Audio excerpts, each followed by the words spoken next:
Do you work on weekends? I don't differentiate between weekdays, weekends, day, night. Like it's part of my life, right? Are they curious enough to say, okay, probably I will try to solve that? Alignment, compliance, what is the difference? Alignment is where people understand and then they align. What we are looking for is one level above that, which is commitment, artificial harmony, which leads to politics. Peace is not the absence of conflict. What do you not want people to ask permission for? Don't ask permission for anything if you join a Kissflow. You might not have to ask permission, but you will be asked questions. You will be held accountable. Freedom is always with responsibility.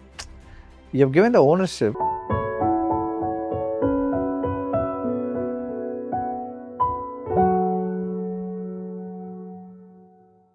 Welcome to Zero Maintenance Team's Culture Roundtable.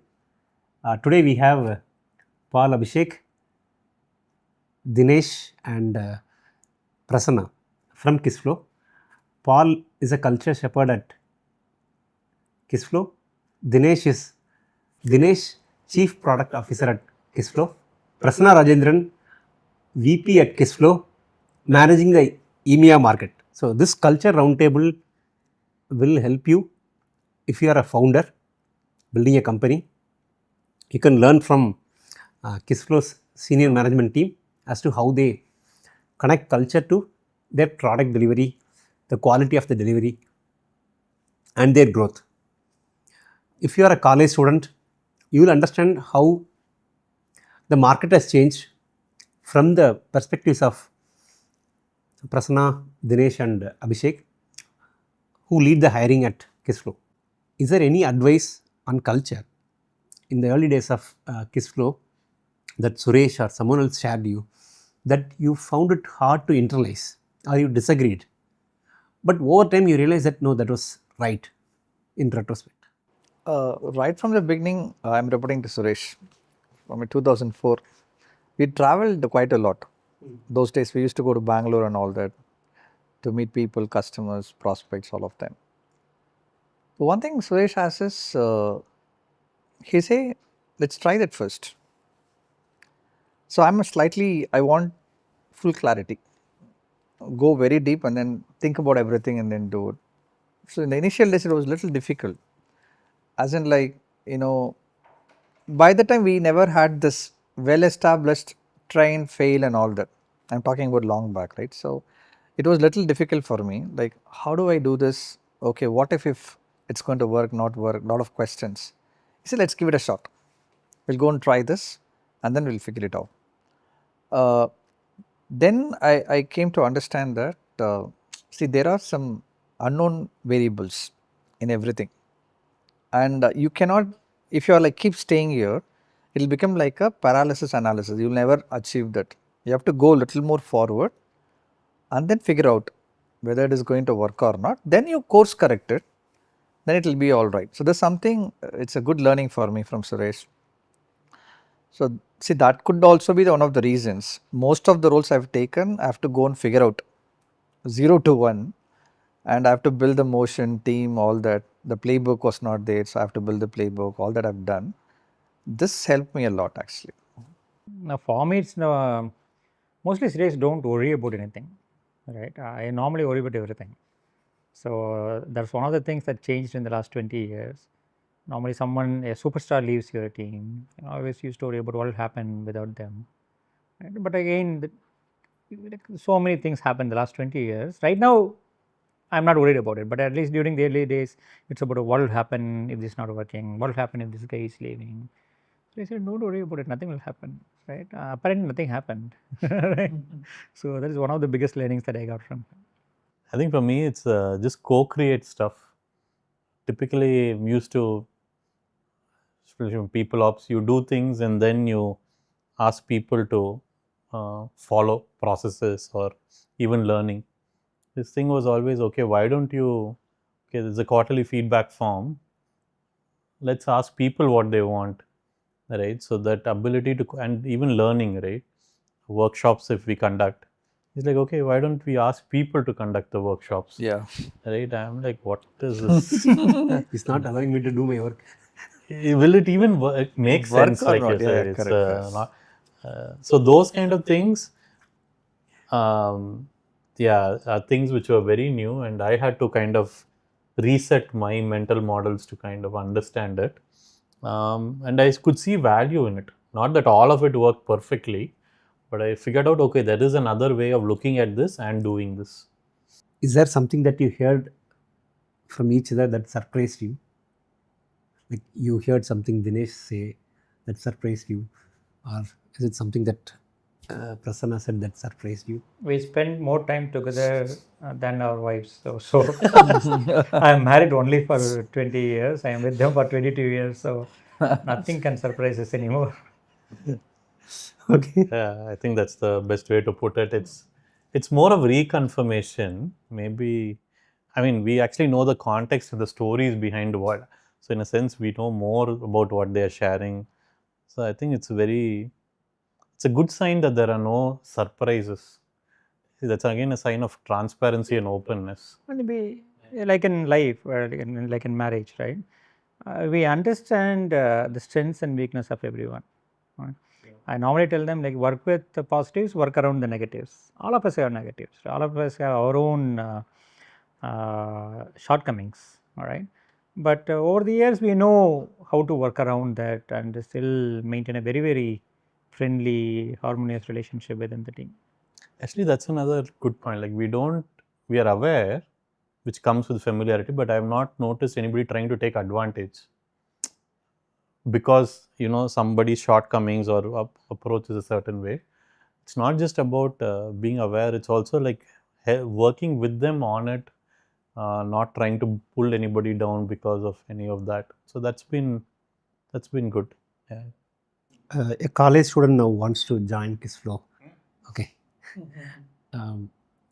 If they are a fresher, what key skills, the technical skill is Both commoditized? their sons are going to college, so they are also trying to figure out the answer. My son completed college. How should they see? Resume sending is one thing. Sending a resume is, I believe resumes no longer have any value. Yeah, correct. AI is sending resumes. AI is reading the Reading the resumes. resume is correct. AI is also doing the work. So I don't know what. So, how should they approach for a job at Kissflow? Now, I will rather want to look at what they have created. What they have created? I am not really worried about the business validity of what they have created, but are they curious enough to continuously solve problems around them? Are they curious enough? Okay. Like so many problems that we see around us every day, right? Are they curious enough to say, okay, probably I will try to solve that? That's what I'm more worried. I think from the individual perspective, they should have the clarity about what they want to do first. That's more important. See, if that is missing, then it is all about they have to prove their skills, show something, and all that. That doesn't align actually. And skills can also be acquired if you want. Yeah, if I am excited about something, if I want to do something, I can go and of course acquire the skill. These days it's much more easier. You have all the information and everything is there. So what I would believe is as long as they have the absolute clarity and it should be really exciting them, interesting them, and then they have to go forward. There are normally three things, and my team knows it, right? Three attributes that I measure anyone against. One is attitude, skill set, and how intelligent and smart they are. The least is skill set. If they have the right attitude and they are smart, they will anyway get the skill set. So the freshers, if they have the right attitude and smart, they will acquire the skill set. No one leaves Kissflow because they don't have the relevant skill set. We don't let someone go because they don't have the skill set, because they can always acquire the skill set. They leave because they don't have the right attitude to work with the team, or they are not intelligent and smart enough to continue to learn things or enhance their skill set. Use the word smart intelligence. One symptom of intelligence, what is it? Curiosity. Curiosity. Only through which you can actually at least sound intelligent. Okay. Now, this is whatever you said is for college student. Now, there is an experienced engineer who is planning to join Kissflow. So, probably 2 years ago, your hiring process would have been different. Now, what is one key criteria that you focus for an experienced engineer? The same, right? Same. We actually, at least in product management, they give assignments, extremely open-ended. There are no right answers to the problem that we are giving, but we are more worried about, or we value the approach they take to solve the problem. And then we get into a 2-hour or 3-hour long conversations, right, to try to understand how they arrive at that particular solution, challenge them, try to understand how they actually take the feedback, all right, and then arrive at a different set of outcomes. Right, we'll be able to figure out, okay, are they intelligent and smart enough to understand, have the meaningful conversations with us, and the next one, naturally, right, do they have the depth of problem solving, right? That's what we normally measure. I think there's fundamental difference also there. One is, a lot of people want to know how to crack an interview, right, or how to get a job, but it's more about if you're really good, it's almost like you're like a firefighter. They won't tell you the fire is going to happen at this time, start preparing. You're always prepared. So when the thing comes, you get it. So this is more about the people who can definitely get a job are the ones who are constantly updating themselves, creating stuff. They're not doing it because I have an interview coming up. And I have to, I mean, even building a network, I tell my team, you have to have a network. You don't need, at the time of hiring, if you were looking for a job, reaching out to somebody and saying, can you get me a job? That can't work. So you need to be always prepared, write blogs, get your thought process out there. One of the things, if I go on LinkedIn, is I see what they have posted, right? And if you've built that credibility over time, whether it's network, whether it's output, whatever it is, when the time comes that you need a job, it will happen. Or conversely, people who are looking for good people will find you, right? So that match of the good job, the right job at the right time will very rarely happen, right? Just like we say, right, like when you need an open position, if you go and look, you're getting the best out of what is available. But if you really want the best person, a recruiter should always be looking for the best person and say, okay, I found this person, can we create a position for them? Okay? That is the fundamental. So people are also like, when I need a job, I look for it. I worked in this company for 10 years. The moment you become complacent, if some shift like AI or something comes, or maybe some, some war is happening, they are laying off people, etc., you're lost. At that time, you're suddenly figuring out, oh, I don't even have a CV. So it's more of, you need to build those systems into you, which the really smart and the driven people are doing, which gives them an edge, is what I feel, rather than what do you need to do to get into Kissflow today. I think the smart people, basically, if you put them into any context or any scenario, they should be able to thrive out of it. That's as simple as that. Because we can't define the scenarios, right? We don't have any control over it. So Other way is probably high agency. high agency. Agency model is that basically, right? Okay. Last question. See, someone has attended an interview at Kissflow. They've been rejected. What would be your message for them? There are multiple levels. So what I practice is, when I'm not happy with the person during the interview, I'll clearly articulate in the same interview. I'll give all the feedbacks. I'll tell him that this is the expectation we have, and this is something you're not matching. It doesn't mean that you don't have skill set or you're not the right person. Right now, for this opportunity, it doesn't align with us, whatever we are expecting. I used to give all the feedback then and there, because I don't want them to feel that somebody came, he took the interview, and then there was no feedback. And they're spending time, right? Yeah. They're spending like 1 week to do something. Yeah, the effort, we're not even worried about our effort. We're worried about their effort, because they spend a lot of time, multiple rounds of interviews. So it's very important, quite important, to give them the feedback very openly. And then at least they have this feeling that something they told us. From your The same thing, right? Same So thing. most of the time, see, our interviews are long, and the assignments naturally takes a week or two, right? They are putting in that effort.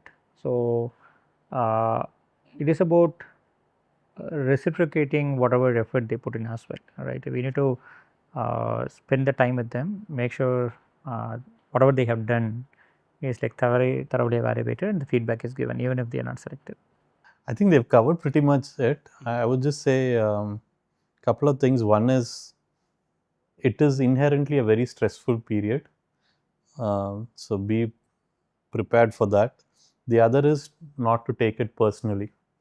There is a gap in fitment and doesn't mean you are not capable in the broader sense. It's a Kissflow fitment challenge as opposed to you are not good enough at all. So there. And lastly, I would say rejection is part of the game, unfortunately. Just like as an individual, you reject multiple companies for various reasons. Companies also tend to do that. I mean, you just have to accept it as the price of doing business. From our end, we try to do the things that Prasanna and Dinesh shared to make sure that process is fair and respectful, but we can't change the outcome or lower the standards.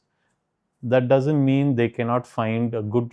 Sometimes it's good you don't get into a certain company at a certain stage. I know it sounds a little philosophical, but I think most people, it's worked like that for me. Either you get into the same company in a different route, or you go somewhere else and you're happy. What you thought was possible only in that route, you found another route to it. And that's it. Yeah, that's where the radical can comes in. Not only for people who are rejected, even for people within the organization, we can give very direct, honest feedback without offending them. Right? That is possible, and that's what we actually try to do every time as well. Not just for people who are attending and rejected in interviews, even for people within the team, extremely direct feedback, but without offending them, and they need to feel that we care for them. With AI coming in, I think Prasanna shared about the whole software engineering will morph into totally different area where we might not require as many engineers as possible, and we might require more people into other areas of business. How do each of you see the people equation into this? Like I shared before, it's more. I think it's going to be top-heavy organizations, people with more experience and skill set, doing everything on with the help of AI. Right? So the organization count will become much smaller, but the talent density of the people who are in the organization will be much higher. Right? That's the new formula, I guess. Right? As said, you still need an orchestrator, and that's the person, right? That's the person with very high knowledge and experience. So that they are the ones who are actually going to deliver going forward. I think on the delivery part, as I said earlier, like 70% of the time would be given to development, and like 20 or 15% on the requirements, and another 15 is on the design, converting the requirements into the design. Now that's going to change a lot. The dev time will come down really drastically. It's going to come down, and the one which you can do it in like 1.5 or 2 months can be now done in a week. That's the huge difference, right? So the more what is more important is the way how you are going to design the system. That is more important. So the bulk of the work will move to the designing the system, architecting the system, rather spending time on the dev. Actual Actual coding, because coding is like going to be very less. Becoming like building blocks. Yeah, almost like that. And see, we also down the line what might happen is after you deliver something, the customers can maintain on their own. You don't need to have a separate maintenance team and all that. How can you explain more on that? So we already moving towards the neutral language of building an application, right? So simple English, you go and type, I want to change the background color of this dashboard, or add a chart to the dashboard. My chart is this. The bulk of the analysis and the way how the charts are getting built is done by the system, the product. And so Maintenance will become much more easier now.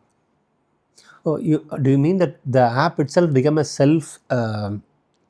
See, today, even today in Kissflow, we have a citizen development as a concept, Okay. which means that we empower the business people to build applications on their own without having to going back to the IT.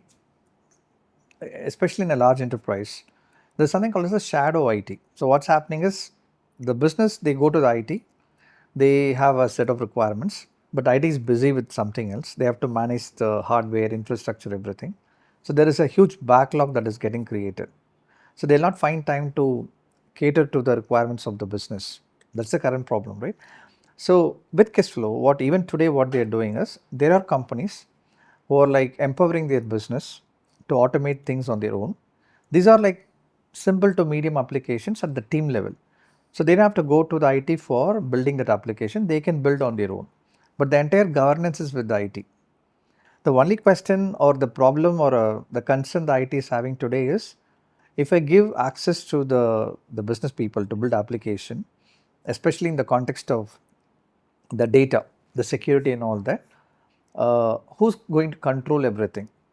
Do we have the governance in place? So what we have done in Kissflow is we have a well built and well matured governance module in place.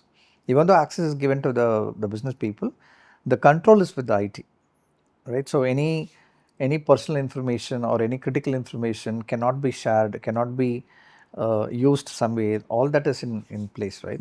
That's already there in today. Now, down the line with AI more coming into play, what might happen is even the maintenance can be much more easier. It's just plain English. They have to go and type and then change the things down. The other thing that is going to happen is what we call as app proliferation. Right now, if you want to automate something, the cost is quite high, right? For example, assume that you are even the podcast that we are doing now. You want to create an application that can manage the podcast. In the current environment, you won't be able to afford it because it probably take like 5-6 people, like 6 months to build this application like this. You are not seeing the ROI of doing it. Rather, you will maintain in a spreadsheet. Assume that you are able to create applications in matter of minutes.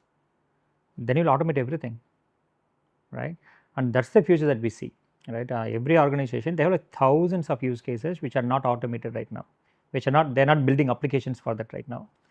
But again, because of AI, we are going to have huge proliferation of applications inside the organization. And naturally, when the applications are huge, the governance come into play. That's what Prasanna was talking about, right? Because like thousands of applications that are running, no one knows what is shared and what data it is actually capturing and what are integrations that are done for these applications. That's where the governance layers come into play, right? So the team size may not exponentially increase. To an extent, it may exponentially decrease as well. But the application proliferation is going to be huge even with the smaller set of teams. I think what is shifting is it's shifting from technology to the domain. And the people in the business, they know the domain well. In fact, if you look at, they know like what exactly they want. The only missing piece is the technology. That's why they have to go back to the IT and all. They have to do everything, right? Now that's going to go away. Technology is like Like AI will take care of it. Very Democratized. So in fact, that's one of the the thing we say in Kissflow, democratizing the computing or democratizing the business application development, slightly in a better context, right? So we want to democratize it. We want the business to build applications because they are like closer to the problem. They know better like what they want, but they don't know the technology. And that's going to be now very much possible everywhere. Yeah. If a founder is starting a company now in the AI era, what is one value that you all have lived through that you want them to copy from you? You also mentioned a few minutes ago that each team will have its own culture. What works at Kissflow might not work at some other place. But still, this is one value for a founder to successfully build a business with people. Building with computers is actually building with people. Yeah. I think from the startup standpoint, I would say solve a real problem. Solve a real problem. Yeah, that's They are building more a service business, not a product business. Let's say. Okay. They are building a service business. Product business, as you say, product market fit, good. Problem Everything solving they is have good. they have to check. They are building a service business. This is one value that they should not negotiate on. You know, having the right set of people is important. Right set of it. Yeah. There is something, hire the right people in the right bus, right seat, something like that, right? So make sure that you're hiring, spend a lot of good time, whatever time is required. Make sure you are hiring the right people. And if possible, at the earliest, as much as possible, just get the shared vision at the early stage. That's more important.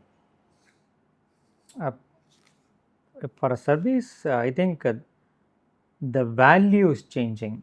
Right now, till now, if you are running a service business, it is about, again, going back to translating customers' requirement into outcomes. Okay. Translation no more holds the value. Oh, okay. Right? Because AI will do it for, with AI, will be able to easily translate. Anyone can write and then Anyone can do that.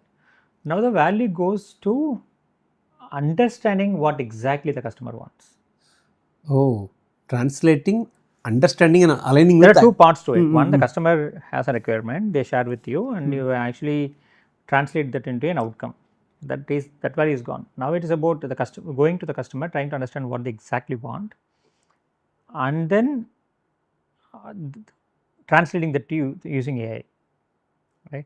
So the value right now, as Prasanna was talking about it, right? The delivery used to take 70%, that is gone. 30% is understanding what the customer wants, the outcome they want to achieve from this application, spending more time on that, and then translation takes very less time anyway, right? You'll be able to actually deliver it to the customer. So the value is like slightly moving from the second part to the first part, which is like talking to the customer, understanding what the requirements are, and then implementing it for them.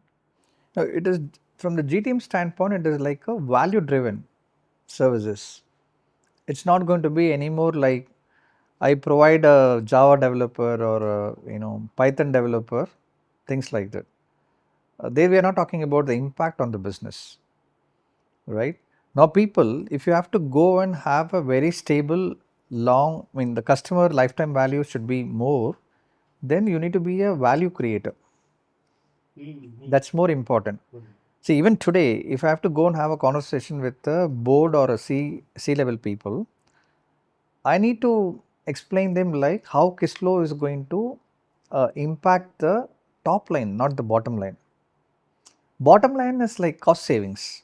Any automation will give you the cost savings, right? Because somebody is doing something manual today, which is taking like 2-3 days to get the things done in one request.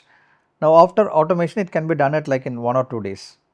But that's only the cost savings, or you're helping them to do the productivity gain. Those things have gone. Now people are looking at how it is going to impact my top line, the revenue. How different is going to be. Now that's why we are also completely shifting to practice led. It's not like technology sales anymore. It's about a kind of practice led thing where technology led is I sell the product to them. And I'm not selling the value. I'm not helping them to achieve a specific business outcome. So somebody will come with understanding that I have to buy a workflow tool. I want to automate 3, 4, 5 processes. That's my pain point, and they're done with it. There's nothing like what is the impact of this on the top line, bottom line, how it is going to change my business process. All these things are there. So there's something called as an advisory role basically. So typically what happens is, if the companies or the enterprises, if they don't have the clarity, the advisory role will play that role. So advisory role is all about you have to go and observe everything and then try and understand what is that change we have to make in order to make it much more efficient, not from the technology perspective, in the process perspective. Then comes the technology a little later. So technology is something we're going to use to implement it. That's how it works. Now this is shifting from the technology to the value, the advisory part. So that is the practice led. So practice led generally, they have the complete understanding of the business, they have the domain knowledge, they know what will work, what will not work. So with that understanding, now you have to come back with an approach where it will tell them, okay, these are the changes we are going to make, and I'm going to use this technology, and this is the business outcome you're going to achieve. Now, we used to sell raw materials like cement and bricks. Right? This is the platform. With this, you'll be able to build anything that you want. Right now, we're actually building a home. For the customer. Whatever they want as an outcome, we still use the same raw materials, right? So it's about understanding what they want to build and then building it for them, or let them build it for using our product, right? So it's mostly that's the biggest change, and the value is actually not in constructing using the raw materials. That value is gone. See, nobody bothers what is the technology you're using anyway. I can do the same thing with Python, I can do the same thing with Kissflow and whatever it is, right? There they see the difference in terms of the time it is taking. Kissflow can do it in like, let's say 1 month, Python might take like 3 or 4 months. That difference is gone now. Beyond technology, what is the value I'm getting from this? Mostly the biggest challenge for service companies, at least, is most of the revenue comes from maintenance. And that's the biggest challenge that is going to. See, the services company, if they harp on the billability of the resources, then it is going to be a challenge, real challenge. Because with AI coming into play, the number of hours will come down.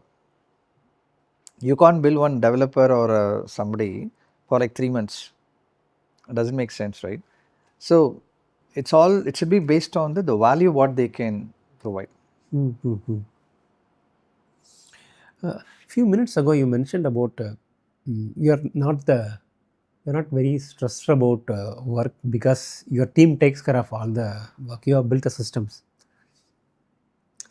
So your deliverable quality has increased because of your culture.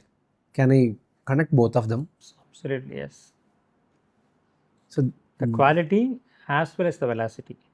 Quality as well as velocity.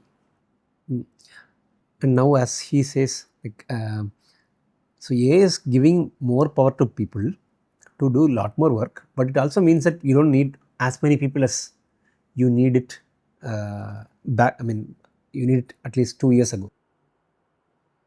I will give a couple of examples. One, what happened yesterday, right? The Kissflow used to host, even now it's hosted in Google Cloud, right? And of course, it's cloud agnostic, so we can naturally host in Azure or AWS. But to actually make it cloud agnostic and then making it portable to AWS, in the pre-AI era, it actually took more than 8 months for us, right? On a team of 2-3 people. And last week, like a couple of months back, I requested an DevOps engineer, he's not a programmer, to make it portable to a bare metal, forget about cloud, to any machine for that matter in the world. One person did the complete implementation in a matter of 2 months, right? What used to take 7-8 months for a team, now we are able to do it with one person, and he's not a programmer either. He's a DevOps engineer. He knows the systems really well, but now he need to unplug all the dependent modules and then replug it with all the open source alternatives. It's a huge implementation, right? One guy did it. And that's what we continue to challenge these teams to actually do something like this. The design team already mentioned that as well, right? The design team did the whole redesign of Kissflow without any engineers being part of the team, or front-end engineers being part of the team, right? All these things are possible only because of this new paradigm. Interesting. Now, how does it tie back to colleges, schools, the students who come up, who pass out and come, right? Yeah, I don't know what I think a lot of things have to change, definitely. That's more important is what I feel. Yeah, if it is not changing, it will be really difficult. The inflow of engineers is same and the quality hasn't changed. So whoever is coming right now into the industry, they are totally they are coming into a different world that they imagined they would be entering. Okay, so recently I and Abhishek we are working on one role. I'm hiring for a role, senior position basically. So he went through like 3-4 rounds of interview. He's done like exploratory call and proper, some case study based, technical, everything is done. And he has all that experience, whatever is required to do that role. But then he didn't clear Abhishek's round. So Abhishek had some points, and then we were like discussing. I was coming from the background that no, I need a person who has got that exposure, that level of experience, because this particular role demands that, without which he cannot operate independently. But then Abhishek is looking from the perspective that what if he's going to work independently and he's going to become like a liability down the line. He's not going to catch up there, right? So this is the conversation we were like having, and then we put that on hold right now. And then we're still discussing what to do, and then we are exploring other options. So as I said at the beginning, the other thing, if there is a, if everyone in the panel, if they agree only, we'll go forward with the hiring, otherwise we don't do. These are some conflicts, but it's an interesting thing to solve. So we'll talk and then we'll listen to each other, find out. So there is the common interest is we need to hire the right person in the right bus, right? That is what is very important thing for us. So this could be like an example, like where there is a conflict that comes out and then we handle it differently. Interesting. That is very helpful. So you have to be practical also. So certain cases you are very strong. Like some cases, he's talking about the hiring interview where we do for culture, right? Some cases you're very strong and say, hey, this guy is a definite no-go. And sometimes you might say, okay, this lady looks okay. Is it a risk worth taking? I would defer to the other parameters being strong enough. So those kind of subtleties are, see, I used a different word than nuance. Subtleties are there. See, what really helps is Prasanna can question me. I can't say this is my round, you can't question. I'm not questioning your round. Or he can't say, I'm the region head, I'm holding ultimate responsible. He can say it, but he chooses not to. He genuinely tries to understand what is it, but then at the same time says, hey, Abhishek, maybe this is not really looking, I'm looking for this is not a, I might still push back and say, no, Prasanna, for the organization, at a certain level we have. So their freedom to have this deeper discussion into the real reasons. It's not negotiation, it's a dialoguing. We're like talking to each other with a common objective. We want to get the right person. That's important, more important, because down the line we should not again say we could have not done this, we could have done better. That's something is like not going to help us anyway, right? And we also see beyond that immediate problem. For example, I think one of the things Prasanna suggested is, okay, why do we need to go through all of this and then finally have this particular speed bump? What I would do is I'll tweak the process. He said, hey, I'm going to do an exploratory round first. If I'm okay, since for senior roles this is important, let them talk to you. You decide upfront itself whether it's a go or no go, then there is less effort involved on all sides. Otherwise, you have that sunk cost fallacy also, right? We put in so much effort, why you feel... Especially leadership roles are like builders, org builders, right? So we need to make sure that they aligned with what we believe in as the way to operate. And that alignment is missing, even if they are super successful in the other organization, it's going to be difficult. Because the one, they are builders, second one, any senior person that you recruit, it is going to take at least 1 year for us to understand if they are aligning with our values and they are successful. And if it's not working out, we need to, naturally they will go out. It takes 1 more year to recruit another person. So any wrong hire sets it back by 2 years at a senior level. So we make sure that most of us talk to them, and we also make sure that culturally they are aligned with our values as well. I think today throughout all our conversation, the word alignment is consistently used. alignment, compliance, what is the difference? Compliance is a set of rules basically where people are enforced. Okay. That's how I see. Alignment is where people understand and then they align. The difference is free will. All right, you are aligning because you also believe in it. Yeah, alignment comes with belief system. So someone can simply game this. They do everything that you are expected to do, and still do a great job, and that is compliance. Yeah, Or alignment. Maybe I'll add to this. Okay, number one, there is this thing of one of my beliefs is all problems in the world have been solved, right? So this, I mean, it's again, it's not literally, but it's a more of a direction. So this thing comes up in Peter Senge's book Fifth Discipline, right? So he talks about shared vision. I think that was a word which was used. So he talks about levels, right? So there is apathy. So the first is non-compliance. I am protesting. I don't like this, so I don't comply. Then there is apathy. I don't care. Then there is grudging compliance. I have no choice. You're tracking my, let's say, in time, out time. I will be there in and out. I'm conforming under protest. Then there is formal compliance. If I do this, I will get these rewards. So let me do it. Then you come into a little bit tricky area where there is genuine compliance. But what we are looking for is one level above that, which is commitment. So a lot of people are genuinely compliant.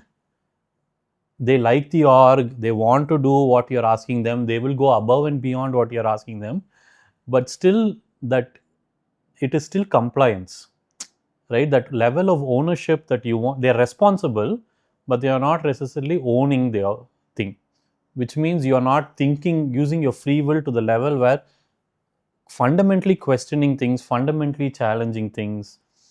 So commitment is like at a, I would say only 10 to 20% of the org at a higher level will be committed. So a lot of people confuse genuine compliance, even managers, because when somebody is genuinely compliant, they seem very open to whatever feedback.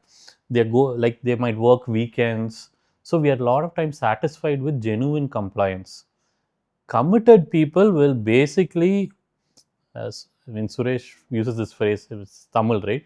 Code pota, road potruvaanga. You just point and say, hey, we have to crack this market. They will figure out. They will put the playbook. They will do what is needed. It's beyond hard work. It's beyond all of that. So when you're asking compliance, alignment is when you are committed.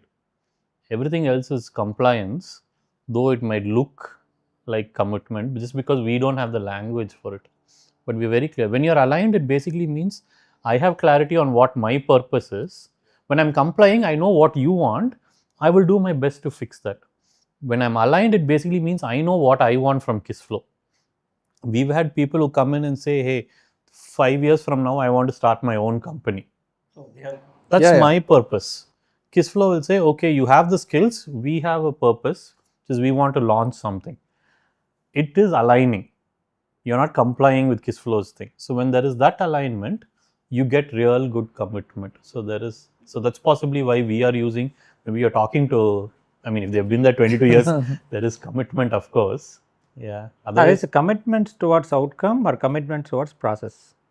Oh, commitment towards outcome or process. Amazing. Right? If compliance is commitment towards process, they will do exactly what you want them to do. Commitment towards outcome is it's not, it goes beyond process. Right? If there is need to do something, they will do it. And Kissflow runs only because of people who are committed towards the outcome. As a head of product, I go to sleep every day not worried about the system is running, because I have a team that actually worries about the uptime of the system. Not because they have a duty to run it 99.95%. That's not the process. They don't, it is not like a checklist they follow, right? Whatever happens, they will run it. They take care of the quality of the product, right? And those are the people who are committed towards the outcome. Outcome is running, like making sure the product is successful. People are using it happily.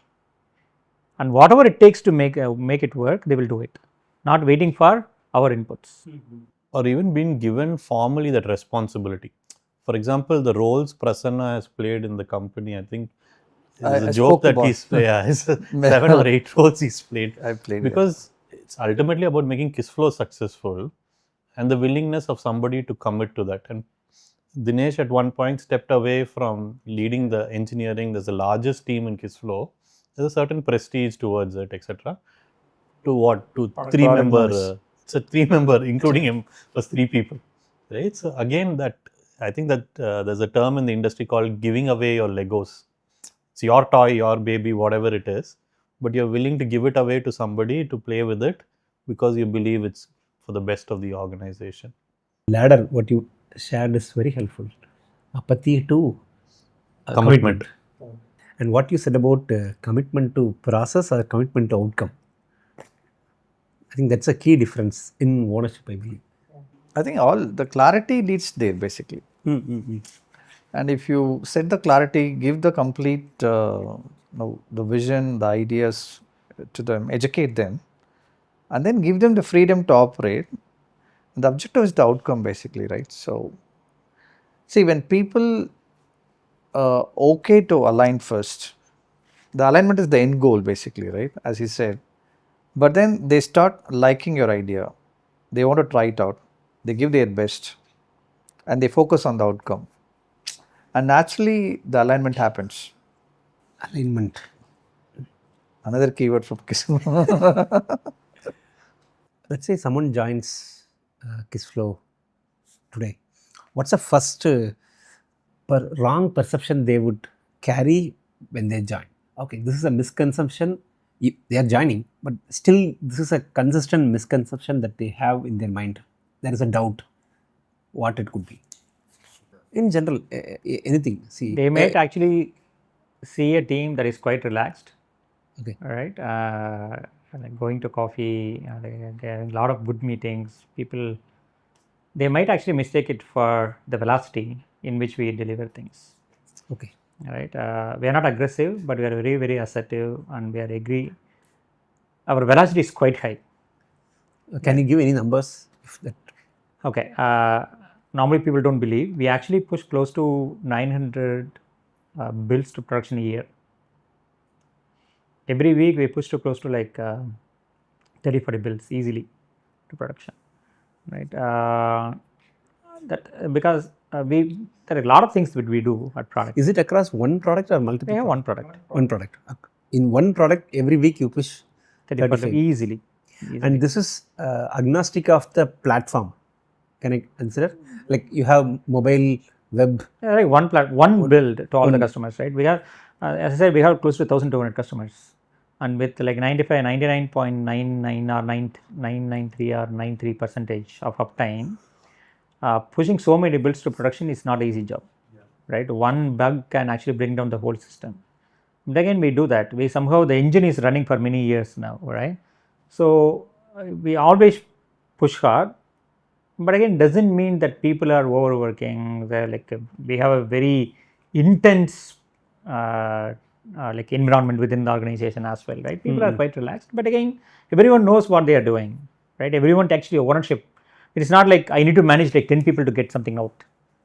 They know what they are supposed to do. They will do it and then release it. As simple as that, right? So normally, actually, when like we got a very senior person joined us. More than like 30-35 years in bigger enterprises. He said, I never saw a CPO who is quite relaxed as you. I said, I have a wonderful team. They take care of everything. There is nothing I need to worry about. Right? So that's what I see as my blessing within Kissflow, right? I have an extraordinary team, super talented individuals, and everyone who takes absolute ownership about what they do. So do you work on weekends? I don't differentiate between weekdays, weekends, day, night. Like it's part of my life, right? So that's why I normally don't use something like work-life balance. For me, it's like work-life harmony. I actually do work when I am at home, and if I have to do something for my family, then I go and do it. That's how my team operates as well, right? It is not like 8 hours I work at office and then remaining 4 hours I spend at work as a family, right? For me, it's like both are same. Both I like both parts of my life, and both are like intertwined. It's not. I don't think I'll be able to separate these two out. Okay, I'll put it slightly differently. Has there been a case where there is an escalation that you have to deal on a weekend, that kind of? Yeah, of course. That's It's normal. That's normal. Normal, actually. quite normal. And people also understand it. It's not like you have to force somebody and they grudgingly do it. There are cases, quite a few cases, where something will happen at 2 o'clock in the morning in product. There's like a lot of conversation happen around that without anyone from the leadership team being part of it. When I wake up 6 o'clock in the morning, when I go through the conversation, like so many things happen. Someone actually stepped in, fixed it, everything is working, and we just got to know something happened the previous night. Automatically taken care, right? No one is calling anyone. That's one thing I'm always wonder about. Someone is continuously keeping watch on these systems, right? Someone actually takes additional responsibility to keep things running. Not because we assigned it to them, just because they care about it. I think another thing that people probably misconceive or misinterpret is because we are a smaller organization, we lack clarity. Just because we don't have the processes that other companies have, we don't do things a certain way, right? It's a little bit informal, the way we do things, very transparent. So then they're like, oh, maybe we are immature or we haven't thought about all of these things. But I like one of Elon Musk's favorite quote, right, which is the best part is no part, right? So for me also, it's like the best process is no process. You should not, it's not like we didn't know there was this problem. It's we realize a process is a low IQ fix to that problem, and it will only lead to more problems later on. So a lot of things we deliberately choose not to do because we have gone through it, we've understood from first principles why is onboarding, why are you collecting so many documents, why is onboarding taking so much time, right? Is there a simpler way to do this? So your onboarding process, general companies, can you interpret it that way? Very, very different. Because we want it to be an experience for people. I remember I was onboarded in a couple of large companies. I slept through the onboarding. And that HR person was sitting opposite me and I am the only person, right? So it's an individualized onboarding. I still slept because I'm like, I can see no connect to this. They are doing it because it's part of their checklist. They don't care whether I get it or not. And I'm like, hey, we can't, if we are saying we are hiring really good talent, we have to challenge them. They need not be walked through, this is your leave policy, blah, blah, blah. Just tell them, hey, this is the broad thing. If you want anything, it's here. Figure it out. And all of these documents will not be written like a legal lawyer's documents. It will be written in simple English. You can figure it out.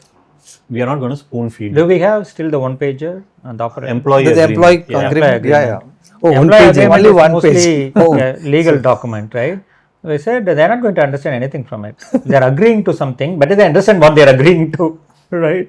So it's like a one-page employee agreement, which is extremely simple. Anyone will be able to go through that and then understand what we are It's asking them written to in conversational, normal English. Okay. Right. They signed that 7 or 8 pager because for legal requirements, but they also signed this one page because just 10 points written in simple English. As Suresh came up with it because he's like, Dinesh said, right? Like they need to know what they are signing. Otherwise, like on these online sites, right? Accept all or just I agree without reading it. See, that mindset we brought in. And the other thing with the onboarding, since you asked about it, is we really want it to be a good experience for people. So we do a lot of things where we capture the moments. So once they come in, we take a photo with their manager on day one. Even if they're remote, it's an online screenshot. We take a photo with their recruiter because it's a person who got them a job. So they get like a 5 or 7 page PDF which talks about some of these, and then the announcement poster is there. So they get something like a memento 1 week after they join. So they really feel like onboarding is not an administrative process. It's an experience that they've gone through because it aligns with one of our core values, which is craft memorable experiences. So there can't be a disconnect between what you're preaching and then we are saying no, but anyway we have to do all of this, right? Yeah. Thank you. This is, I think the whole microservice thing, right? I think in 2016-17 there was mass adoption of everyone jumping into microservices because Amazon and Netflix spoke about microservice adoption in engineering, in productions. How did you, back then, you were a CPO or a director of like heading the product, I guess. heading the product? How did this, this was a mania, I mean, like everyone was adapting left and right. Even companies who are starting a product, they did not have product market fit, they were building everything with the microservice. How did that situation turn out in No, we embrace it. We are the early adapters of any technology for that matter, right? So, and we don't hesitate to rewrite from scratch. Right, even Kissflow, right now we are in the 5th version. I think it's quite organic process since we never, at least in the initial, I would say probably like 8 to 10 years, there is nothing like an intentional need to define the culture of the company, right? It's like a fairly small team. And fortunately, I used to work for a company called Selectica even before Kissflow, where Suresh like was the like director of engineering, and I was like part of his team, joined as a fresher. And Selectica, way back in 2001, 2 times, is known for its culture, known for its open culture where people can actually challenge each other, right? And that's where I actually learned. That's like first exposure to an enterprise or a software organization, right? So I thought this is quite normal, right? I never thought it's like a different way to operate a company. And when I joined Kissflow, Suresh, naturally as Suresh is also from Selectica, we pretty much inherited the same culture here as well, all right, without actually defining what that culture is, because it's like how you breathe and eat every day. It's like a natural process, right? But only after a certain point in time, when others came in, we have to define what we mean as our culture. For us, culture is the way we behave, right? Naturally, we need to give a language to it so others can also understand, right? That's when we got people like Abhishek who came in, so that when we scale, the culture need to also scale, right? That's probably a very organic, natural process as well. Yeah, the same thing. When we were like a very small team, there was no need. In fact, we were like learning. And then there is a common understanding, there is a common behavior we started observing in all the people because it was a small team. And most of us, we were reporting to Suresh directly, right? So, and at some point in time, how do we tell other people when we are hiring them, and especially the lateral hires when they come on board, right? They come with a different background and different experience, right? Then there was a need to establish it, define it, so that we can teach them. We can tell them like what we believe in.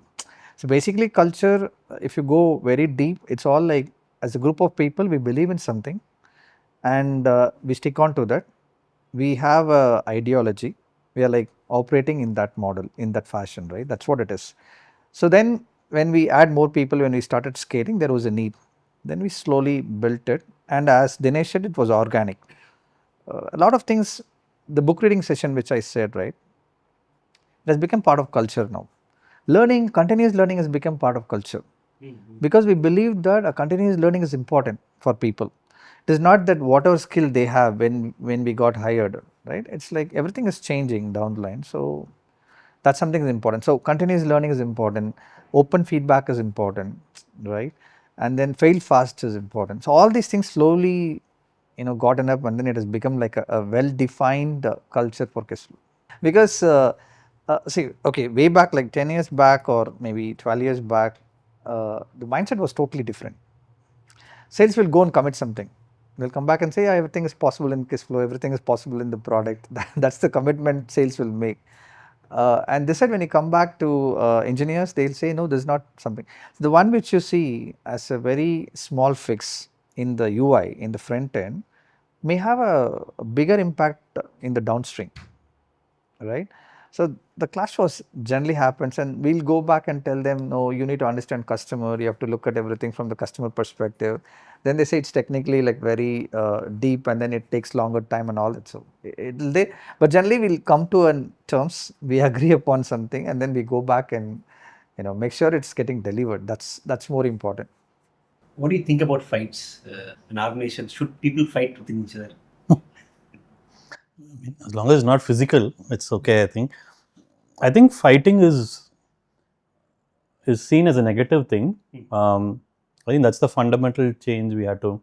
In fact, if you look at team formation process, there is forming, and then there is a phase called storming, right? It's forming, storming, norming, and then performing. Everybody wants to move from forming to performing, right? And then norming is basically saying this is how we operate, these are the rules.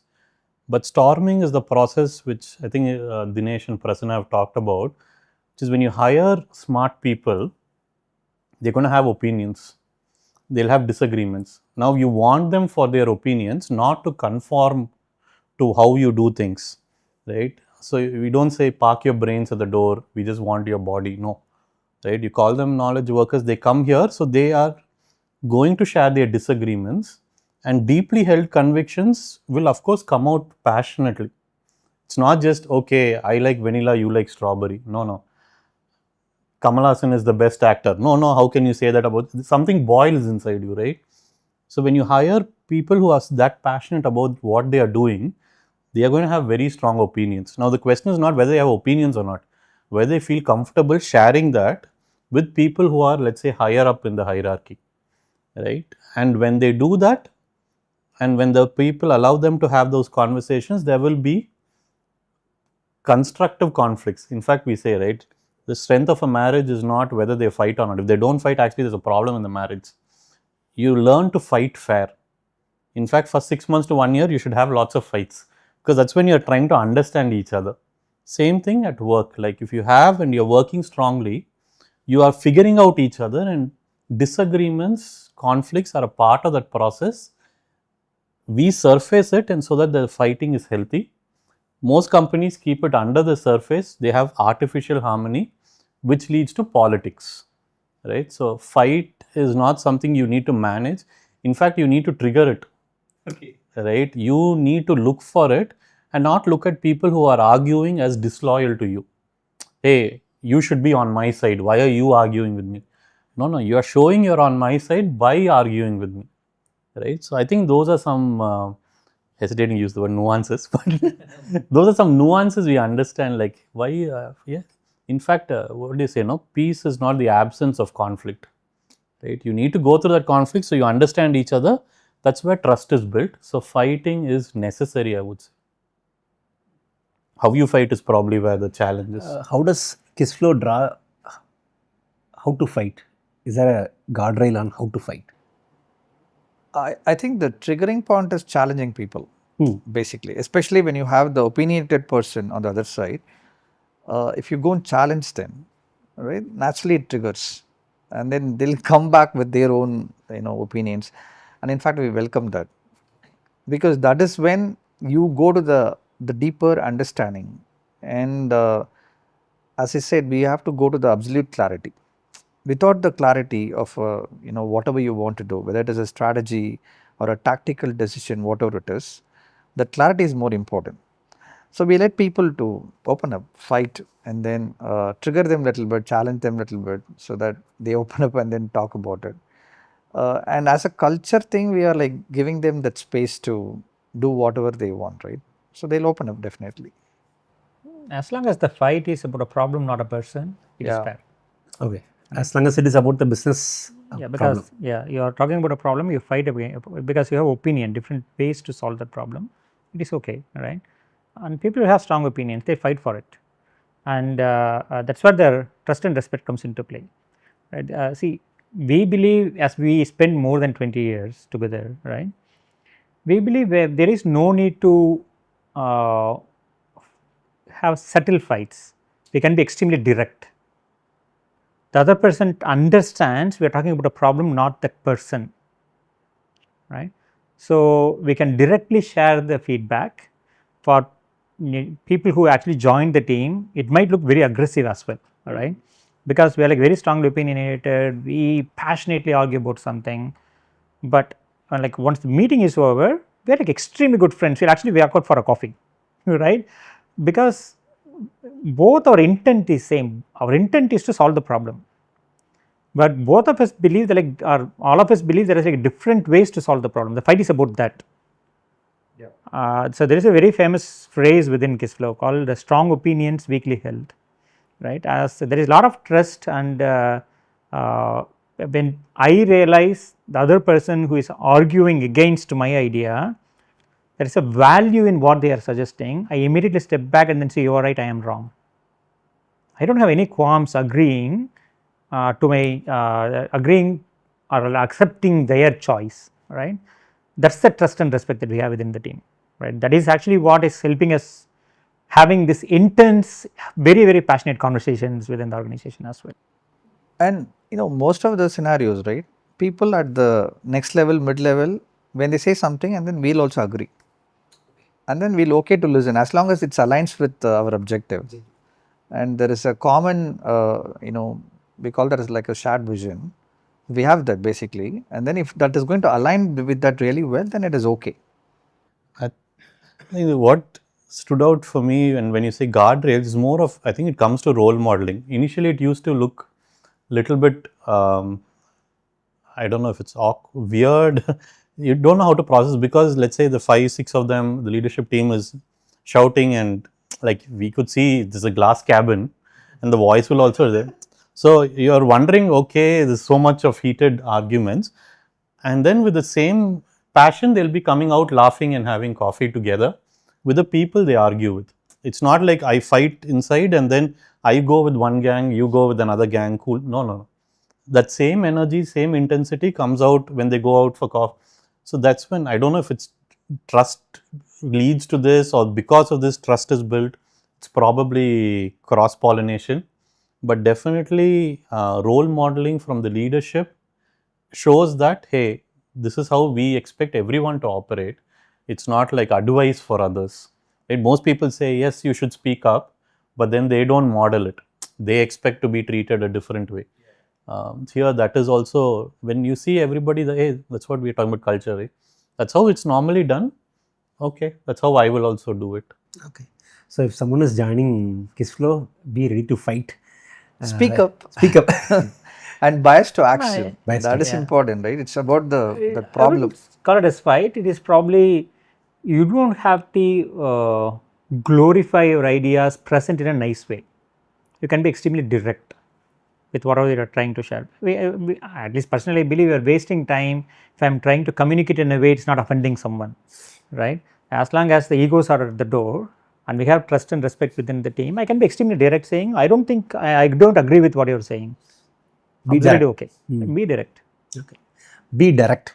Okay. It's the right word.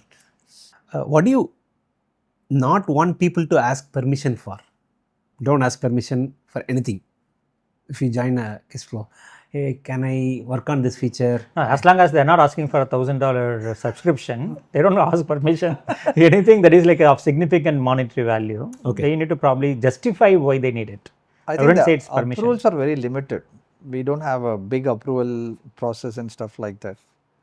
And the basic thing is, we should make sure that we give them the ownership, right?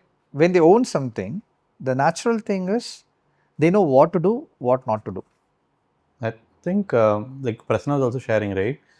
We're not looking for formulas or prescriptions. So yes, bias to action. Yeah. But we assume and we expect you to know that it means you're using good judgment. Yeah. You can't say you told bias to action, so I went and did this. Yeah. Right. No, where was your judgment criteria? So that's why it's also a filtering criteria when we hire people. This culture or this way we operate, we know is not for everybody. So we assess for that, and when they come in also, yes, you might not have to ask permission, but you will be asked questions. You will be held accountable for your actions. That's also part of our culture. So you can't say, why are you asking me this? Yes, you have the freedom to do it if you think that's the best decision, but somebody will always come and ask you to justify that. And if it fails, that's ownership, right? You come and say, I goofed up. That actually builds more trust. you owning up to your failure rather than hiding behind saying, no, I didn't think of it, you guys said it's okay, right? Then next time we will ask you to ask permission. Yeah. Right? Default is to trust, and the more you act towards the trust, you get more trust inside the equation, and there's no need for permission, like he said. And failures are accepted, right? In the sense, we don't expect everyone to be successful. People fail, we fail in many of the decisions that we take. Absolutely fine. As long as people are not repeating the same failures, we're absolutely okay with someone failing in their initiatives. I think just to add to that, fast fail is also important. What is Failing fast. failing first? Okay. It's not that I'll take like 6 months, 1 year, and then come back and say, no, I failed. It's not that. So I think this culture helps them to be open. You know, even if they fail, they come back to us. They say, okay, I've done something wrong and it's not working. Now, how do we go about this? That's still okay. We actually prefer people who take initiatives and fail instead of people who play safe. Not taking initiatives. Taking initiatives is more important, right? That's when you know whether it is going to work or not. Yeah, I think the opposite of not failing is not success. So just because I don't fail doesn't mean I'm successful. Yeah, correct. So you're always risking failure when you chase success, and we are good with that. Right? Interesting. Has there been a case where someone who worked at Kissflow for long and then left, and then they came back? Quite a few. Oh yeah. Quite a few. Okay. What is a surprising element that they shared about the other workplace? Anything? See, I wouldn't even take credit for that. What I normally tell people who are trying to leave Kissflow, we operate with certain principles, and especially when people join Kissflow, when they adapt to our way of doing things, when they go out, other companies operate with a different set of principles. There is nothing right and wrong. That's what they believe in. That's what we believe in, right? When people go out, if they don't align with that, they normally believe that what we are doing is probably more closer to how they want to operate. That's when they come back. But normally when people leave, I tell them to join our organization with an open mind. You don't have to actually assume that whatever we are doing is right. If you do that, next job is going to be terrible for you. There are certain things that you can learn from a different organization as well. This is our way of operating. If you go with an open mind, you will actually be successful in the other organization as well, right? So they're like different belief systems, different ways different companies operate, right? This is what we believe is good for us, and if it aligns with how they want to operate, it's great. Well, they always okay to come back and then work for us. Actually, that's a very nice point where there is no right. People are looking for some perfect culture. You tell me and then I will imitate it, right? Okay, you're doing this, your culture is good. Whereas culture is very contextual. Even Kissflow, depending on what worked for Kissflow, like they said, first 10 years, is not going to work for Kissflow today, will probably not work for Kissflow 3 years from now. So it's very contextual in terms of organization, stage in which the organization is, all of that. So culture is something that's always evolving, and you need to figure out, just like Dinesh was talking about, individual figuring out what culture works for me, again at what stage in my career. The organization also needs to figure out what works for them. They shouldn't look at, oh, Google is giving free food, I'll give free food. Oh, they don't have dress code. That's their culture. One is understanding of what culture itself is off. Second is assuming there is something as a right, perfect culture, and I just have to copy it and transplant it here and it will work for me. Those are probably shortcuts that might not work. You might know what's wrong culture, but right culture is it's a fit. It's a fit and alignment. It's not a formula that works. And we are also figuring out our clarity is also You are also figuring out. evolving. It's Yeah. an Yeah, it's evolving. evolving. Culture is Evolving evolving, continuously evolving. Yeah. So, culture is always something you believe in, right? So the belief system will change at some point in time with the new information, new set of things, right? And then we are also evolving a lot. But one thing is, people who left us and then who came back, they were like really happy. They always said they felt Kissflow is like much better. What is one value that they felt made them come back? Openness. Openness. Yeah, I think they can, the freedom what we give to them, basically, the opportunities what we provide to them, right? And people should, generally people have this, again, misconception that freedom is they can do anything. It's not that. Freedom is always with responsibility. You have given the ownership and you are also accountable for whatever you're doing, right? So people who are like willing to take the ownership and then they can operate, they want to try something, they really like Kissflow because we give them that space, we give them that opportunity. But people who doesn't want to own anything, then it doesn't work for them. Is there a common recurring pattern that, this, you said openness. In openness itself, openness can be manifested in multiple ways. But is there a pattern that you have observed, okay, this is something that people should come and, this is the reason why people come back to Kissflow, even when they left. Is there a one pattern? I mean, couple of things come out. One is access to people. Access to people. Yeah, I mean, like till now, I mean, everybody is reachable. Like you don't have to go through some gatekeepers to get access to Prasanna or Dinesh or whatever. Pick up the phone, call, or just walk into their cabin, knock and go in. It almost applies to Suresh all the time also. It's just that he's in more meetings, so you have to be, but there is no gate. So people feel if I need anything or if I'm uncomfortable anything, I can directly talk to anybody. I think that level of, you're not valued based on where you are. Are you junior? You're an intern. A lot of interns come here and they're like, we are treated like a full-time employee. I get to speak to Suresh. I'm like, yeah, your designation might be something, but your value and worth is who you are.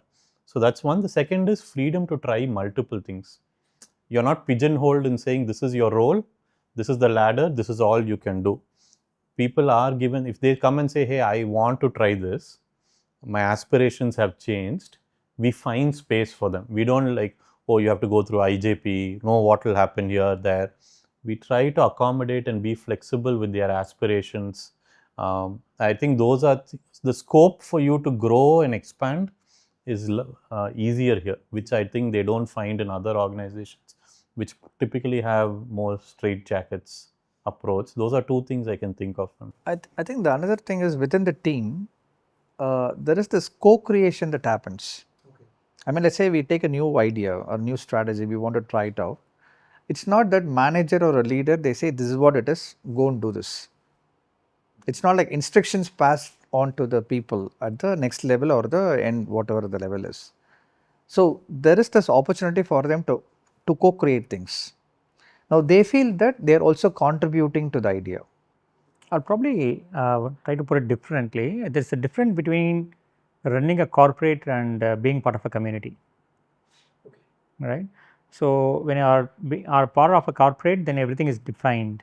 Right. There is like you are fit into a box with a set of responsibilities, roles, and structures. Right. When we are part of a community, there is a common vision, and everyone, like different people want different things in community, but still collaboratively go towards a particular vision, right? That's how we operate, right? So it is not like this a hierarchy, you need to align with this hierarchy. Instead, we are collaboratively working together to achieve something, right? That's mostly we operate as a community, I guess. I think once you give them the freedom to contribute, they definitely feel honored.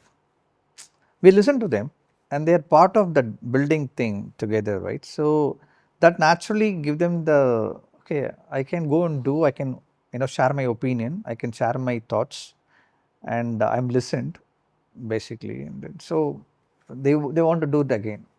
Now let's say these are reasons why people come back to Kissflow. What is one factor that that people go and post in Glassdoor? Say that, hey, no, this manager is bad. That sort of, what makes people go and post it in Glassdoor? I've seen your comments in Glassdoor, like reply to people. How do you see that? I said the value alignment, right? See, that always happens. People may not align with what we believe in. They have different set of values. As I said, there is nothing right and wrong. We actually believe in certain things and they believe in certain things. There may not be an alignment. There may be conflicts, and everyone is different. I am different. Prasanna is different. All my leads are different. they don't operate, even though they're like common set of values, their values could be slightly different than what we, what the common values are. Right? Of course, there will be conflicts. Of course, there will be people who are not happy with the way the things are happening at Kissflow for various reasons. That's part and parcel of running a company like Kissflow, right? And even though there are avenues which allows them to have direct conversations with the leads, managers, even to the leadership team, even to CEO, the Suresh, people may not actually use it because again, I'm using the same word, nuances, right? People understand these values differently. Everyone understands it differently. So everyone have their own channels to go and voice out these opinions, and we respect it. I mean, just to add on to that, I think there are multiple parts to it. One is, okay, from a people ops person, I would say initially I took it personally, right? We are putting in so much effort. What is this? And what will upset you is anonymous, right? Like you tell us what it is. And so I used to take it. I used to go to Suresh and say, so each rating will go and like, what is this, right? He'll be like, chill, right? Now and it's okay, right? I've received far worse. Right? So that was like normalizing it and saying, be ready if you say something publicly positive, be ready for people to tear you down. So it's not like unique to you, or so don't take it so personally. Second thing was, he also said he would respond by saying, not trying to counter it. He would actually welcome the feedback, and that's why a lot of the feedback initially he himself would have written before I was there. Hey, thank you for your feedback. We truly value it because it tells us what we are probably missing, and it gives us an opportunity to change. So that was like radically different for me. Like, oh, we are not trying to go and tell or report it and cancel it, but actually telling them, giving them the benefit of the doubt. Third thing, we need to be honest. We also make mistakes. So maybe we goofed up there, and that's why that person has written. So I'm okay with that. The other thing is, people are human beings. Sometimes your Swiggy order comes late, or he doesn't deliver, he cancels, whatever, or Uber driver, auto driver does something. Immediately you want to, I wouldn't say take revenge, you have some negative feelings, you want to express it, you will give low rating. Low rating, right? So it's a human emotion. You are getting so much, and work is something people are very closely identifying with. One auto ride for 30 minutes, if I want to give that guy such bad feedback. I've worked in a company for, let's say, a couple of years, and if something happens, all of the negativity is coming out. So sometimes now we are more understanding and say, hey, it's a human emotion, he's venting, like Dinesh said. It's okay. It is perfectly fine. Allow that, let that person vent, it's okay. But we will respond saying, hey, we understand. If there is anything genuine, tell us, we'd like to work with you, but otherwise we wish you the best. So these multiple, like I said, no, this is the clarity, it's come to us over time. I think those are some ways in which we respond now. I don't know if that has changed anything. Lastly, I would say this is a personal growth journey for me, is understanding people genuinely hurt. It's more than venting. There is some deep hurt that has happened. And at that point, if you go and try to rationalize your behavior, it's counterproductive. So there is a genuine sympathy towards the hurt that they have gone through, and just allow them to voice it and leave it at that. The way we handle this internally is slightly different. Suresh always talks about it. It is about, we use this term very frequently at Kissflow called fairness, right?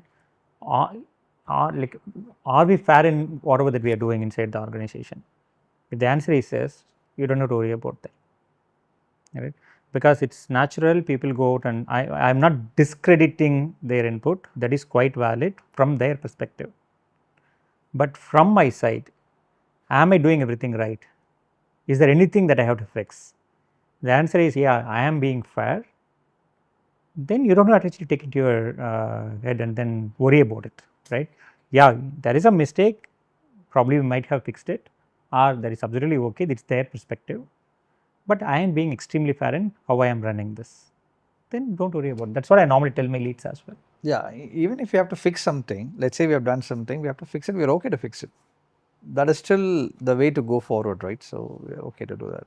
What helps is I don't get Suresh or any of the leadership team like saying, what is Abhishek doing? Why is this like this? It's more like, even if Dinesh were to share something, it's like, hey, what's happening? Is it something we need to look at? So there's no blaming internally also.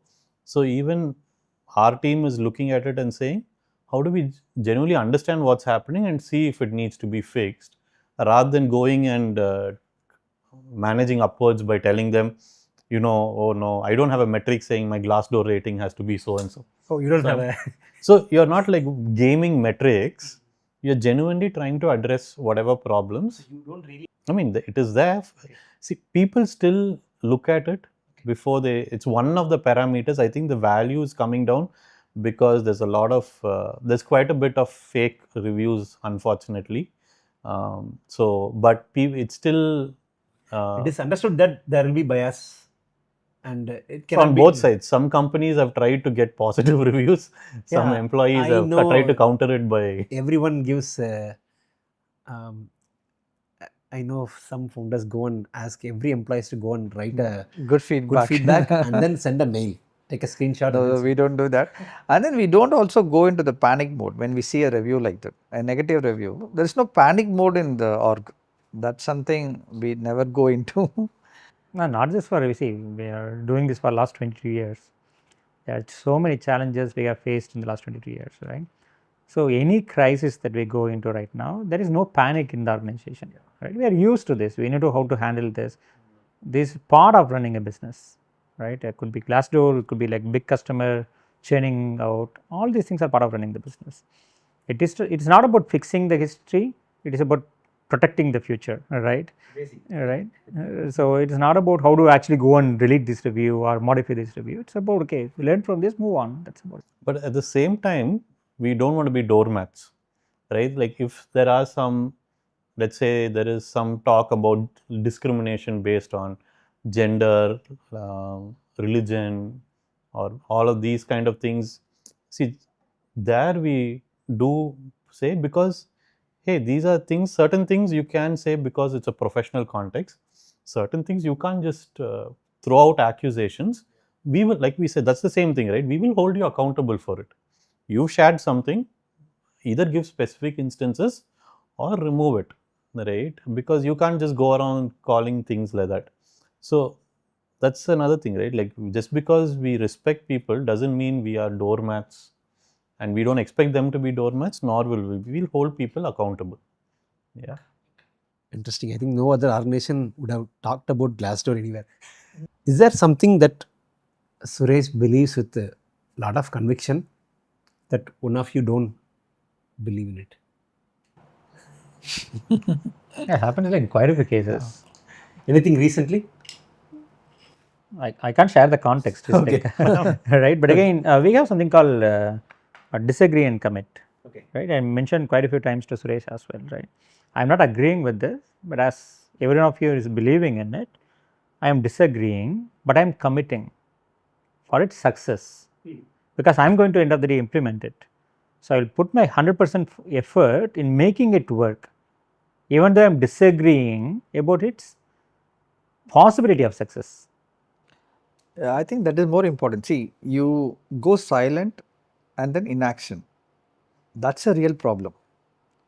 It's okay to open up and then say, I don't like this idea, I disagree with this. But committing is, I'm going to give my best.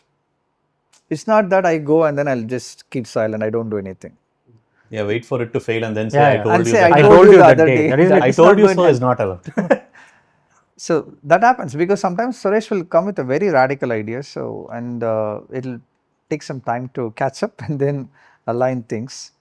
But then most of us in the leadership team, generally, we first say, okay, let's go forward and then try and see how it works. If you put a cost to, or if you can come up with a formula for the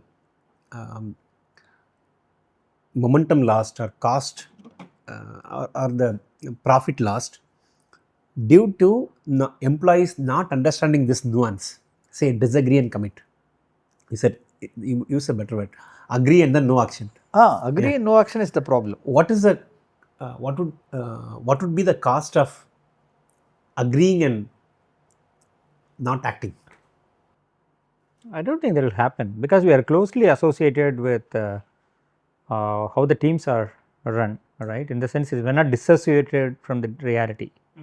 Every day we know what is happening, right? We call it as a eyes on, hands off approach, right? Even though we are not working right now, it changed. We are hands on, but still, even though we are not hands on in certain cases, we actually know what is happening within the team, right? Because we are like hands on folks, right? So we know whether things are going well, not going well. If not going well, try to understand why it is not working and then course correct. It is not like I will wait for 6 months to figure out whether it's successful or not. That never happens. In the GTM side, we have a lot of review process. There are a lot of check and balance that happens throughout. We have daily, sometimes daily standards at the initial stage. We have regular weekly reviews, and then there is quarterly business reviews. So there are a lot of checkpoints where we reassess and then ensure, and that is the way to also course correct. If you find something is not working, during that whatever the period is, we will try and course correct it. We'll take all the feedback, course correct it and all that.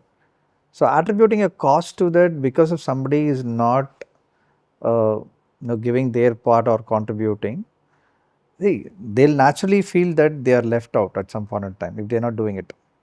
Because others will anyway keep working towards that objective.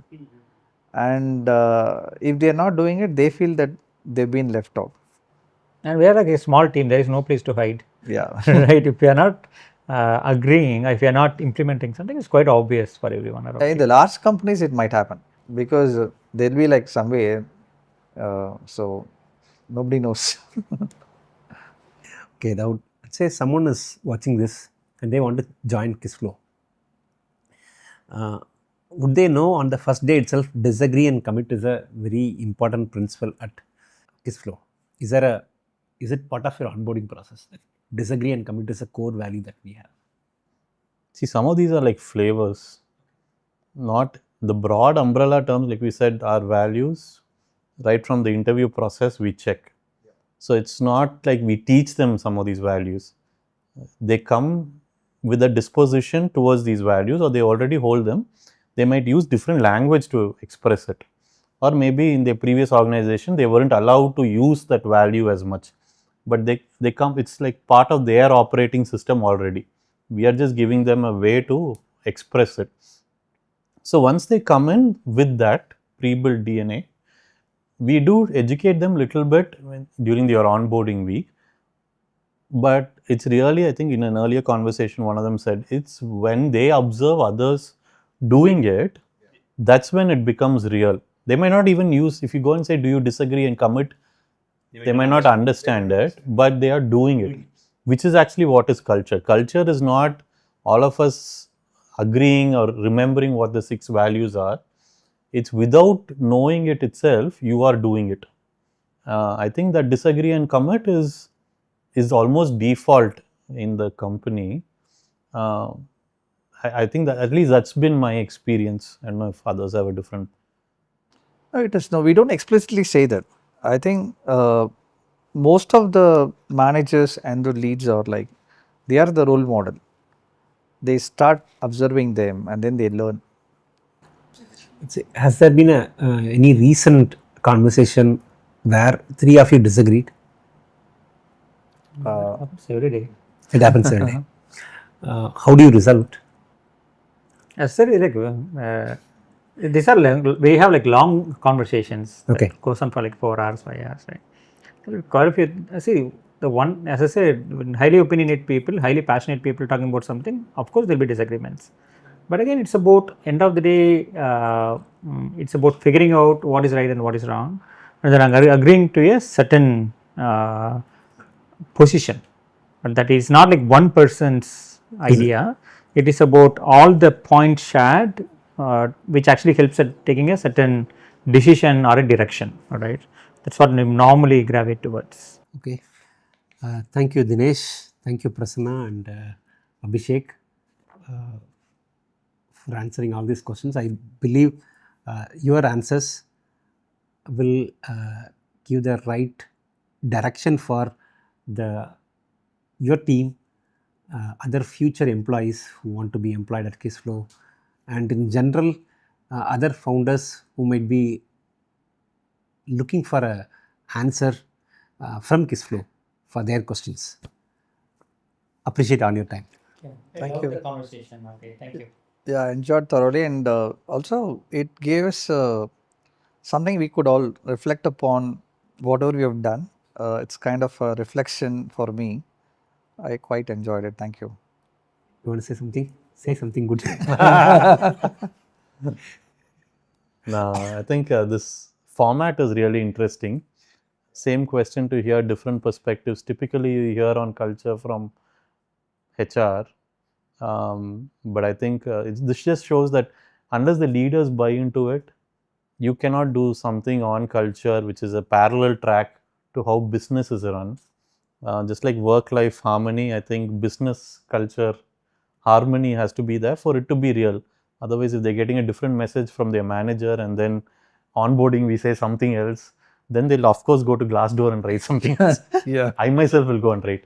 But I think this is important, right? Like we use different terminologies, but underlying thing is we are all trying to do the same thing. And I'm glad to hear that. Thank you for the questions and making us process and share this.